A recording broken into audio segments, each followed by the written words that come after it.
ಸೂರ್ಯ ಚಂದ್ರನಿಂದ ಈ ಮೂರು ರಾಶಿಯವರ ಅದೃಷ್ಟದ ಟೈಮ್ ಶುರು. ಸಂಪತ್ತಿನ ಮಳೆ. ವೈದಿಕ ಜ್ಯೋತಿಷ್ಯದ ಶಾಸ್ತ್ರದ ಪ್ರಕಾರ ಅಕ್ಟೋಬರ್ 31ರಿಂದ ರೂಪುಗೊಳ್ಳುವ ವ್ಯತಿಪತ್ ಯೋಗವು ನವೆಂಬರ್ ತಿಂಗಳಲ್ಲಿ ಮೂರು ರಾಶಿಗಳಿಗೆ ಆತ್ಮಾವಲೋಕನ ಮತ್ತು ಸುಧಾರಣೆಗೆ ವಿಶೇಷ ಅವಕಾಶವನ್ನು ತರುತ್ತಿದೆ. ಸರಿಯಾದ ಚಿಂತನೆ, ಸಂಯಮ ಮತ್ತು ಒಳ್ಳೆಯ ಕಾರ್ಯಗಳೊಂದಿಗೆ ಈ ವ್ಯಕ್ತಿಗಳು ಸವಾಲುಗಳನ್ನು ನಿಭಾಯಿಸುವುದಲ್ಲದೆ ಸಂಪತ್ತು, ಆರೋಗ್ಯ ಮತ್ತು ಮಾನಸಿಕ ಶಾಂತಿಯತ್ತ ಸಾಗಬಹುದು. ಸೂರ್ಯ ಚಂದ್ರನಿಂದ ಯಾವ ರಾಶಿಯವರಿಗೆ ಸಂತೋಷ ಮತ್ತು ಯಶಸ್ಸನ್ನು ತರಲಿದೆ ಎಂಬುದು ಇಲ್ಲಿದೆ.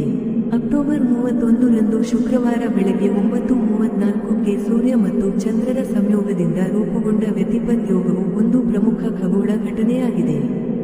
ಜ್ಯೋತಿಷ್ಯದ ಪ್ರಕಾರ ಈ ಯೋಗವು ಎಚ್ಚರಿಕೆಯ ಕರೆಯನ್ನು ಮಾತ್ರವಲ್ಲದೆ ಆತ್ಮಾವಲೋಕನ, ಸಮತೋಲನ ಮತ್ತು ಸುಧಾರಣೆಗೆ ಶುಭ ಅವಕಾಶವನ್ನು ತರುತ್ತದೆ.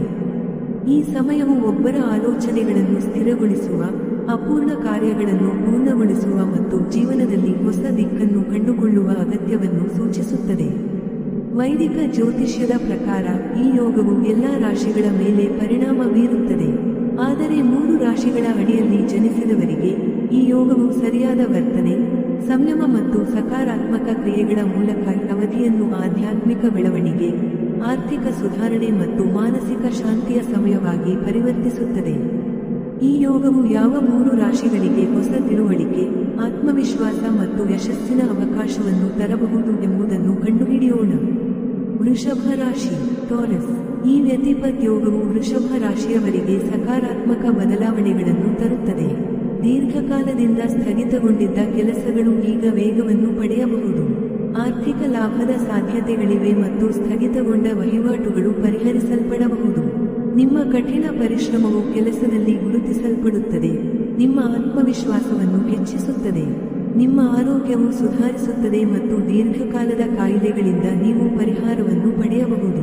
ಕುಟುಂಬ ಸಾಮರಸ್ಯ ಹೆಚ್ಚಾಗುತ್ತದೆ ಮತ್ತು ಕೆಲವು ಒಳ್ಳೆಯ ಸುದ್ದಿಗಳು ಸಂತೋಷವನ್ನು ತರುತ್ತವೆ. ತುಲಾ ರಾಶಿ, ಲಿಬ್ರಾ. ತುಲಾ ರಾಶಿಯವರಿಗೆ ಇದು ಸ್ವಯಂ ಅಭಿವೃದ್ಧಿ ಮತ್ತು ಮಾನಸಿಕ ಶಾಂತಿಯ ಸಮಯ. ವ್ಯತಿಪತ್ ಯೋಗವು ನಿಮ್ಮ ಜೀವನದ ದಿಕ್ಕನ್ನು ಮರುಪರಿಶೀಲಿಸಲು ನಿಮಗೆ ಅವಕಾಶವನ್ನು ನೀಡುತ್ತಿದೆ. ಹೊಸ ವೃತ್ತಿ ಅವಕಾಶಗಳು ತೆರೆದುಕೊಳ್ಳುತ್ತವೆ ಮತ್ತು ಹಿರಿಯರ ಮಾರ್ಗದರ್ಶನವು ನಿಮಗೆ ಮುಂದುವರಿಯಲು ಸಹಾಯ ಮಾಡುತ್ತದೆ. ನಿಮ್ಮ ಆರ್ಥಿಕ ಪರಿಸ್ಥಿತಿ ಸುಧಾರಿಸುತ್ತದೆ ಮತ್ತು ಹೂಡಿಕೆಗಳು ಲಾಭವನ್ನು ನೀಡುವ ಸಾಧ್ಯತೆಯಿದೆ. ಆರೋಗ್ಯವು ಮೊದಲಿಗಿಂತ ಉತ್ತಮವಾಗಿರುತ್ತದೆ, ವಿಶೇಷವಾಗಿ ಮಾನಸಿಕ ಒತ್ತಡದಿಂದ ಮುಕ್ತವಾಗುತ್ತದೆ. ಕುಟುಂಬ ಮತ್ತು ಸಂಬಂಧಗಳು ಹೆಚ್ಚು ಸಾಮರಸ್ಯವನ್ನುಂಟು ಮಾಡುತ್ತವೆ. ಮಕರ ರಾಶಿ. ಈ ಯೋಗವು ಮಕರ ರಾಶಿಯವರಿಗೆ ನವೀಕೃತ ಶಕ್ತಿ ಮತ್ತು ಆತ್ಮವಿಶ್ವಾಸವನ್ನು ತರುತ್ತದೆ. ಗ್ರಹ ಸ್ಥಾನಗಳು ನಿಮ್ಮ ಪರವಾಗಿ ಕಾರ್ಯನಿರ್ವಹಿಸುತ್ತಿವೆ, ಇದು ಬಾಕಿ ಇರುವ ಕಾರ್ಯಗಳನ್ನು ಪೂರ್ಣಗೊಳಿಸಲು ಸಹಾಯ ಮಾಡುತ್ತದೆ. ಕೆಲಸದಲ್ಲಿ ಬಡ್ತಿ ಅಥವಾ ಹೊಸ ಜವಾಬ್ದಾರಿಗಳ ಸಾಧ್ಯತೆಗಳಿವೆ. ವ್ಯವಹಾರದಲ್ಲಿ ವಿಸ್ತರಣೆ ಅಥವಾ ಹೊಸ ಒಪ್ಪಂದಗಳು ಪ್ರಯೋಜನಗಳನ್ನು ತರುತ್ತವೆ. ಆರೋಗ್ಯ ದೃಷ್ಟಿಕೋನದಿಂದ ಈ ಸಮಯ ವಿಶ್ರಾಂತಿ ಪಡೆಯುತ್ತದೆ, ಹಳೆಯ ಆಯಾಸ ನಿವಾರಣೆಯಾಗುತ್ತದೆ ಮತ್ತು ಸಕಾರಾತ್ಮಕತೆ ಹೆಚ್ಚಾಗುತ್ತದೆ. ಪ್ರವಾಸವು ಒಳ್ಳೆಯ ಸುದ್ದಿಯನ್ನು ತರಬಹುದು. ಆಧ್ಯಾತ್ಮಿಕತೆಯ ಕಡೆಗೆ ಒಲವು ಹೆಚ್ಚಾಗುತ್ತದೆ.